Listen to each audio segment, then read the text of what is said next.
چاہے فروٹ کی ہو, سبزی کی ہو, چاہے مرغی کی ہو, چاہے گوشت کی ہو, یہ سالانہ نکل چکی ہوتی ہیں. لیکن مسئلہ یہ ہے کہ نہ تو اس لسٹ کا تقدس ہے یہاں پر, نہ اس کا تقدس کا کوئی خیال کیا جاتا ہے. ریزنز کیا ہے؟ ریزنز یہ ہے کہ وہ جو ڈپٹی کمشنرز ہیں ان کے پاس ہے زیادہ کام, کیونکہ کے ایم سی ہے نہیں. کے ایم سی کا بھی تقریباً کام ڈپٹی کمشنر دیکھ رہے ہیں, اسسٹنٹ کمشنر دیکھ رہے ہیں, اور سیکنڈلی دوسرے کئی پروجیکٹ ایسے شروع ہوئے ہیں کہ وہ اس طرف توجہ ہی نہیں دیتے. ان کے لیے جو پرائز کنٹرولڈ ہے نا, وہ بالکل ایک نچلے لیول کی بات ہے, یعنی کہ وہ اس کو امپورٹنٹ نہیں ہے. جب این سی او سی کے فیصلے کے مطابق آپ اگر کووڈ کی وجہ سے مارکیٹیں سیل کر سکتے ہو, دکانیں سیل کر سکتے ہو, روڈ بند کر سکتے ہو, تو قیمتوں پہ کیوں نہیں چیزیں دلوا سکتے؟ اس میں بھی کنٹرول ہو سکتا ہے, بالکل آرام سے ہو سکتا ہے. اچھا شکیل بھائی, ہماری گروتھ کس طرف ہے؟ آپ کس طرف دیکھ رہے ہیں ہماری گروتھ؟ دیکھیں ہماری گروتھ تو اگر ہم دیکھیں ایک چیز ضرور پازیٹیو ہوئی ہے کہ اب ہم پہلے زیادہ تر امپورٹ پہ زور تھا ہمارا,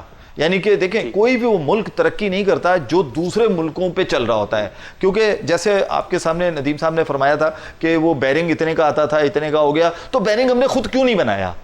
دیکھیں نا, اصولی طور پہ ایک زمانے میں پاکستان, فاروق صاحب اس چیز کی بتائیں گے کہ چائنا کا صدر یہاں آ کر کہتا ہے کہ یار یہ ٹرک اتنے بڑے بڑے تم کیسے بناتے ہو ہیں, اور حبیب بینک پلازا کو دیکھ کر وہ یوں گردن کر کے اتنی بڑی بلڈنگ بنا لی. آج چائنا دنیا کی بڑی بڑی بلڈنگیں بنا رہا ہے, بڑے بڑے ٹرک بنا رہا ہے, اور ہم کیا کر رہے ہیں, ایک چھوٹی گاڑی بنانے کے لیے بھی امپورٹ کرتے ہیں گاڑیاں. ہم نے ایکسپورٹ پہ توجہ نہیں دی. 85 کے بعد پاکستان میں بیسکلی گروتھ رک گئی. ہم نے امپورٹ پہ زور دیا, کیونکہ امپورٹ میں جی فاروق صاحب, بات یہ ہے کہ پہلے ہم را میٹیریل جو ہے وہ ایکسپورٹ کرتے تھے, اب ہم برین اور بلڈ ایکسپورٹ کرتے ہیں. اب برین اور بلڈ یہ ہے کہ جتنا یوتھ ہے ہمارا وہ ایکسپورٹ کرتے ہیں, اور ہماری گورنمنٹ اس پہ بڑا فخر محسوس کرتی ہے کہ ہمارا ملک جو باہر سے پیسے ہمارے لوگ مزدوری کر کے بیچتے ہیں اس پہ چل رہا ہے. It's very shocking. جو قوم اگر برین اور سر یہاں میں آپ کی ایک بات, یہ برین اور بلڈ کا ایکسپورٹ ہے, اور یہاں جو ہے نیسیسٹی جو ہے ایکسپورٹ کر دی جاتی ہیں اور لگژریز امپورٹ کر دی جاتی ہے. یعنی ہم بلڈنگیں بنا رہے ہیں, مہنگائی کے جن پر کیسے قابو پایا جا سکتا ہے ندیم صاحب؟ وہ تو اس کے لیے کسی کی توجہ ہی نہیں ہے. دیکھیں یہ زرعی ملک ہے, جی ندیم صاحب, آٹا مہنگا ہے. ندیم صاحب سے میں سوال کر رہا دیکھیں میں اس معاملے کہ ان کے دماغ میں کیا ہے, یہ کیا سوچتے ہیں, اور یہ ظاہر ہے کہ معاشرے میں ان کی بھی بڑی ریسرچ ہے اور بڑا تعلق ہے ان کا, تو آپ کیا کہیں گے؟ دیکھیں میں آپ سے بار بار اس موضوع پہ بات کر چکا ہوں. میں کہتا ہوں کہ دیکھیں آپ کے پاس جب تک ایک مضبوط چیک اینڈ بیلنس نہیں ہوگا, اور اس کے لیے وہ پراپر کیز نہیں ہوں گی جو چیک اینڈ بیلنس کی ہوگی. جس طرح ابھی شکیل بھائی نے کہا کہ کے ایم سی کا کام کتے مار کمیٹی ہے ایک قسم کی, ہم تو اس کو شارٹ ورڈ میں کہتے ہیں. آپ اندازہ کیجئے کہ اس وقت وہ اپنے کتے مارنے کا کام بھی نہیں کر رہی, ان سے تو ہم کیا توقعات رکھ سکتے ہیں. اچھا پھر 18ویں ترمیم کے بعد انہوں نے جتنا لوٹ مار کرنا تھا صبح نے اپنی اپنی دہڑیاں لگا رہے ہیں, ان کو پرواہ ہی نہیں ہے کہ آئے کہاں. آج میں آپ کو گارنٹیڈ اٹھا کے دوں گا, شکیل بھائی آپ کنزیومر کے ساتھ رہتے ہیں اور پروفیسر صاحب بھی میرے ساتھ رہتے ہیں, میں آپ کو گارنٹیڈ دوں گا کہ آپ کسی ایم این اے, کسی بھی منسٹر کو اٹھا کے دیکھیں, کسی سیکٹری کو اٹھا کے دیکھ لیں, وہ عام پبلک میں کتنا جاتا ہوگا. مجھے یاد نہیں پڑتا اے سی گاڑی سے اترنے کے بعد اے سی دفتر اور اے سی دفتر سے دوبارہ اے سی گھر کے علاوہ انہیں نہیں پتا پبلک کیا ہے. میں آپ یقین کریں, ہم سڑکوں پہ گھومتے ہیں, لوگوں کے ساتھ ریگولر ملتے ہیں, ہمیں ان کے دکھوں کا احساس ہوتا ہے. ہمارا خیال یہ, آپ کو میں ایک مزے کی بات بتاؤں, ایک مثال دیتا ہوں آپ کو. ہمارے لوگوں کو ایک ابھی مجھے راستے میں پروگرام دیکھ کے لوگ مجھے کہتے تھے ندیم بھائی وہ یار پریس کا کارڈ بنوا دو. میں نے کہا کیوں یار, ہمیں پولیس تنگ کرتی ہے. اصل بات یہ ہے کہ ہمارے لوگوں کے پاس وہ نظام ہی نہیں ہے, وہ ادارے نہیں ہے کہ وہ سنوائی کہاں سے کرائیں, جا کے کس سے جا کے بتائیں کہ ہمارا فلاں دکھ ہے. اسی طریقے سے اگر ان کو پولیس بھی پکڑ لیتی ہے تو وہ ایک پریس کا کارڈ یا کوئی یوں سمجھ لیں کوئی مری کھپی وہ کر کے نا ایک ڈکوسلا, اس کے سہارے جینا چاہتے ہیں. ہمارے پاس ایکچول جینے کے سہارے ہے ہی نہیں. جس طرح ایک ادارہ ہوتا ہے نا, جس طرح بھی شکیل بھائی نے کہا کہ فلاں ادارہ ہوگا وہ چیک کرے گا, اب آپ جا کے دیکھیں تو صحیح, ان اداروں میں آپ کو گھسنے کوئی نہیں دے گا. اس کی وجہ یہ ہے کہ ہماری عوام میں شاید وہ شعور نہیں ہے, جہاں تک میں سمجھتا ہوں. سر وہ شعور ضرور ہے, یہ درست کر لیجئے. آپ بار بار میری عوام کو یہ مت کہا کریں, میری عوام بہت اچھی ہے سر, اس کو آسرا ایسا دے دیا جاتا ہے. یہ جو میں بتا رہا ہوں نا, یہ بیوروکریسیاں ہیں, یہ جو سیاسی نظام ہے, یہ اتنا فرسودہ ہے. یہ بیسیکلی دیکھا جائے تو یہ بادشاہت نظام کا دوسرا اسٹائل ہے. اگر ان کو ایکچول جمہوریت، میں بار بار میڈیا پہ بھی کہتا ہوں، لوگوں کو کہتا ہوں کہ جس طرح ہم آپ کو آرمی کے ڈرامے دکھاتے ہیں نا، اس طرح ہم ان کے جمہوریت کے بھی ڈرامے بنائیں. لوگوں کو جمہوریت پڑھانی پڑے گی. ندیم صاحب آپ کی بات اپنی جگہ درست ہے. آپ ایک بات بتائیے، اگر کسی چیز پہ پیسے بڑھتے ہیں، ہماری عوام زیادہ سے زیادہ وہ خریدتی ہے، اس کا بائیکاٹ کیوں نہیں کرتی؟ یہ چیز دیکھیں، میں نے جی شکیل بھائی آپ کچھ کہنا چاہیں؟ میں دیکھیں یہ اب آپ نے جو نا اصل بات اب میرے سے چھیڑی ہے کہ ندیم بھائی سے کر رہے ہیں، لیکن چونکہ میں اس سے بڑا جڑا ہوا ہوتا ہوں، میں آپ کو ایک چھوٹی سی ایگزامپل دیتا ہوں جو کہ میرے ساتھ خود بیتی ہے. کہ دودھ کی قیمتیں بڑھ گئیں اچانک، گورنمنٹ نے نہیں بڑھائی، مافیا نے بڑھائی. اچھا یہ کہتے ہیں آپ ہمیں مافیا نہ کہیں، مجھے تھریٹ بھی کرتے ہیں یہ لوگ کہ آپ ہمیں مافیا کا الفاظ کیوں کہتے ہیں. چلے ہم آپ کو مافیا نہیں کہتے، ناجائز منافع خور کہہ دیتے ہیں، چلے آپ یوں جیسا خوش ہونا چاہیں وہ جائیں. ریٹ بڑھا دیے. میں نے دودھ والے سے کہا، اس نے کہا سر یہ دودھ تو ابھی اس وقت، اس ٹائم انہوں نے 110 روپے کر دیا تھا. میں نے کہا بھائی آپ 94، اس نے کہا جی 94 کا تو نہیں، میں تو 110 کا دوں گا. آپ بلیو کریں کہ میں نے کہا اچھا تم ایک کام کرو، میں نے 2 لیٹر دودھ لینا ہے نا، تم مجھے 94 کے حساب سے جتنا آتا ہے نا اتنا دے دو، مجھے 110 والا نہیں دو، 94 کے حساب سے کم کر دو. لیکن سنیے گا، میرے پیچھے صاحب کھڑے ہوئے کیا کریں، یار کمال کرتے ہو یار، وہ کیا ہو گیا تھوڑے سے زیادہ لے رہا ہے، دودھ اچھا دے رہا ہے. وہ خدا کے بندے تم ہی تو مہنگائی کی اصل دیکھیں. میری عوام بہت اچھی ہے کیونکہ وہ مہنگی چیزیں پرچیز کرتی ہے. میری عوام بہت اچھی ہے، جب چیزیں کنٹرول کرنے جاؤ تو ان ٹھیلے والوں کے ساتھ کھڑی ہو جاتی.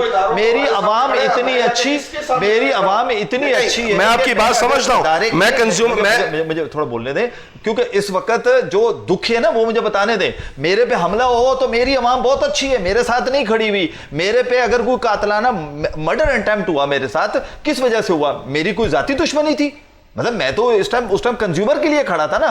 لیکن کیا ہوا، کون سی پبلک میرے ساتھ ہو کے کھڑی ہوئی؟ مسئلہ کیا ہے کہ پبلک کو اپنا انٹرسٹ سمجھنا ہوگا. ووٹ دیتے وقت تو آپ ایم پی ایم این اے منتخب کر لیتے ہو، لیکن کبھی اس کو بولتے ہو کہ دودھ کیوں مہنگا ہو گیا؟ کیوں نہیں اس کو بولتے ہو کہ اب تم یہاں کے ایم این اے بن گئے ہو، تم سر وہ بولتے ہیں. میں ہیومن رائٹس کا ممبروں میں بتاتا ہوں، ہمارے لوگ بولتے ہیں. اصل بات یہ ہوتی ہے وہ جو ادارے ہیں جنہوں نے آ کے اس کو فیصلہ کرنا ہوتا ہے وہ اگلے دن بک جاتے ہیں.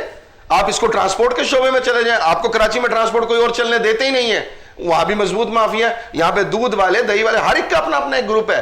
سر آپ یہ مت کہیے گا کہ ہماری عوام کو شعور نہیں. الحمدللہ ہماری عوام کو شعور ہے، لیکن میں آپ کو صرف آپ کو پھر یہ کہتا ہوں، میں صرف آپ سے یہ بولوں گا ان لوگوں کو جو آگے کھڑے ہیں، جنہوں نے آگے اس کو لاگو کرنا ہے، وہی بک جاتے ہیں. سر تو وہ بھی تو عوام میں سے ہیں. سر عوام میں سے وہ بھی تو عوام میں سے ہیں. اب بات یہ ہے کہ بات یہ آ رہی تھی. ایک منٹ فاروق صاحب، عوام میں سے نہیں ہے فاروق صاحب ایک دو منٹ میں آپ کی طرف آتا ہوں.